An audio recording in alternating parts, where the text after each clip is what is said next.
नमस्कार, मैं हूं रिंकू सेठी और आप देख रहे हैं हमारा स्पेशल शो ताल ठोक के। और आज हम बात करेंगे पाकिस्तान में बढ़ते आर्थिक संकट की।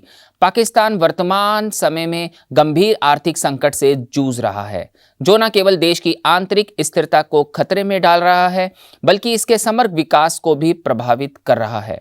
इस संकट की जड़ें विभिन्न आर्थिक, राजनीतिक और सामाजिक कारणों में निहित है। पाकिस्तान की स्थिति पर नजर डालते हुए यह समझना जरूरी है कि देश को विदेशी कर्ज पर निर्भर होने की वजह क्या है और इसके पीछे कौन कौन सी प्रमुख गलतियां और जिम्मेदारियां हैं। पाकिस्तान की सरकार ने वर्षों से अपनी अर्थव्यवस्था को विदेशी कर्ज पर निर्भर बना रखा है। यह स्थिति तब उत्पन्न होती है जब देश का घरेलू उत्पादन और राजस्व प्राप्त नहीं होता, जिससे सरकारी खर्चों और योजनाओं को पूरा करने के लिए विदेशी उधारी की आवश्यकता पड़ती है। पाकिस्तान को विभिन्न अंतर्राष्ट्रीय संस्थाओं जैसे IMF और विदेशी देशों के कर्ज मिलते रहे हैं, लेकिन इसके साथ ही कर्ज की अदायगी का दबाव भी बढ़ता गया है। इसकी मुख्य वजह यह है कि पाकिस्तान के पास एक मजबूत घरेलू उद्योग या निर्यात आधारित अर्थव्यवस्था नहीं है, जो विदेशी मुद्रा का पर्याप्त स्रोत उत्पन्न कर सके। इसके अलावा पाकिस्तान के विशाल रक्षा बजट और सामाजिक कल्याण योजनाओं की जरूरतों के कारण सरकार को अपनी वित्तीय आवश्यकताओं को पूरा करने के लिए कर्ज लेने की ओर बढ़ना पड़ता है। पाकिस्तान में आर्थिक नीतियों का प्रभावी तरीके से क्रियान्वयन नहीं हो पाया है।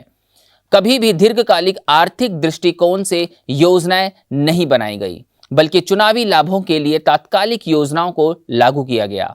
पाकिस्तान के नेतृत्व ने कई बार अंतर्राष्ट्रीय कर्ज को तात्कालिक समाधान के रूप में अपनाया है, लेकिन इसका दीर्घकालिक प्रभाव नकारात्मक ही रहा है। सरकारी खर्चों में निरंतर वृद्धि, टैक्स की कम वसूली और सार्वजनिक क्षेत्र के उपकरणों में भ्रष्टाचार ने स्थिति को और भी जटिल बना दिया है। इसके अलावा पाकिस्तान की कमजोर औद्योगिक नीति और कृषि क्षेत्र की अस्थिरता ने देश को विदेशी कर्ज पर निर्भर बना दिया है, क्योंकि यहां के उत्पादों की प्रतिस्पर्धा वैश्विक बाजार में नहीं कर पाती। पाकिस्तान की राजनीति में निरंतर अस्थिरता रही है, जिससे आर्थिक निर्णयों में निरंतर बदलाव आता रहा है। विभिन्न सरकारें अपनी अपनी नीतियों को लागू करने की बजाय पूर्ववर्ती सरकारों की नीतियों को असफल बताते हुए उन्हें बदलने की कोशिश करती है, जिससे योजनाओं की निरंतरता नहीं बनी रहती। इस राजनीतिक अस्थिरता ने विदेशी निवेशकों का विश्वास कम किया है और देश के आर्थिक विकास को बाधित किया है। पाकिस्तान में सैन्य प्रशासन और लोकतांत्रिक सरकारों का दौर दोनों ही रहा है, लेकिन प्रत्येक शासन ने अपनी प्राथमिकताएं तय करने में समय गंवाया।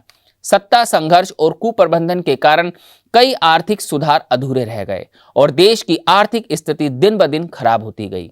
पाकिस्तान में भ्रष्टाचार एक बड़ा मुद्दा है, जो न केवल सरकारी योजनाओं को प्रभावित करता है, बल्कि देश के संसाधनों की अत्यधिक बर्बादी भी करता है।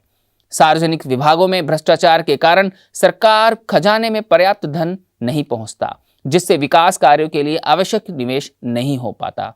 इसके अतिरिक्त प्रशासनिक समस्याएं जैसे कुप्रबंधन, योजनाओं की निष्क्रियता और गलत नीतियां भी इस संकट को बढ़ाने में योगदान करती है। जब सरकारी धन का सही इस्तेमाल नहीं होता और परियोजनाएं समय पर पूरी नहीं होती, तो इसका सीधा प्रभाव आर्थिक स्थिति पर पड़ता है। पाकिस्तान का औद्योगिक क्षेत्र बहुत मजबूत नहीं है। यहाँ की औद्योगिक उत्पादन क्षमता सीमित है और देश के प्रमुख उत्पाद जैसे वस्त्र उद्योग भी वैश्विक प्रतिस्पर्धा का सामना करने में सक्षम नहीं है। इसके अतिरिक्त कृषि क्षेत्र, जो पाकिस्तान की अर्थव्यवस्था की रीढ़ था, भी संकट में है। पानी की कमी, पुराने सिंचाई सिस्टम और उपयुक्त तकनीकी उपायों की कमी ने कृषि उत्पादन को प्रभावित किया है। इन दोनों क्षेत्रों की कमजोर स्थिति पाकिस्तान को अपनी घरेलू अर्थव्यवस्था को पूरा करने में सक्षम नहीं बना पा रही है और यह उसे विदेशी मुद्रा आय के लिए भी कर्ज पर निर्भर कराती है।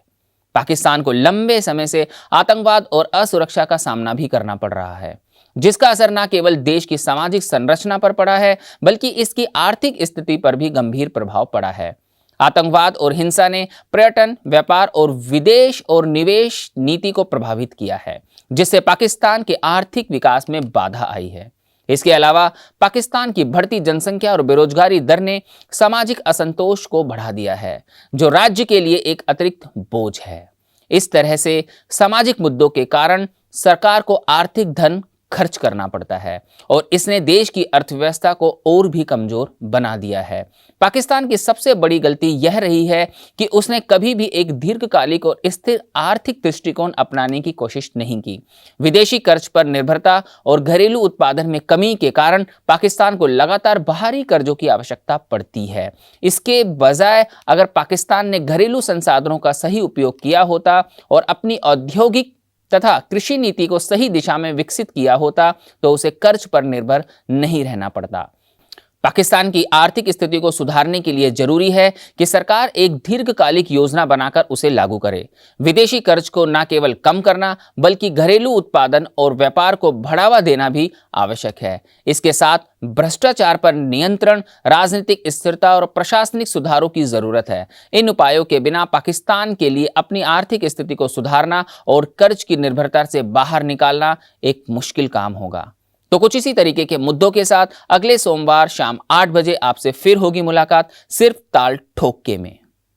बस अभी 12th खत्म हुई थी और अब आधे से ज्यादा टाइम ये सोचकर निकाल देते हो कि which career to choose. Well, in that case I got you covered. ये वीडियो एंड तक देखना, क्या पता I will just make up your mind.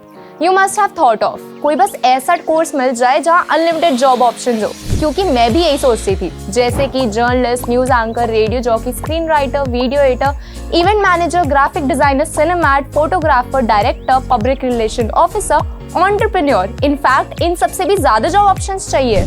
तो just choose BAJMC as your career. BAJMC is not just about theory but plenty of practical knowledge too. BAJMC as a course आपको provide करता है world की better understanding, meeting और working with people of top notch industry.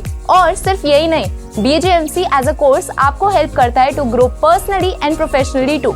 So what are you waiting for? Choose BAJMC, क्योंकि इधर आपको मिलेंगी endless possibilities.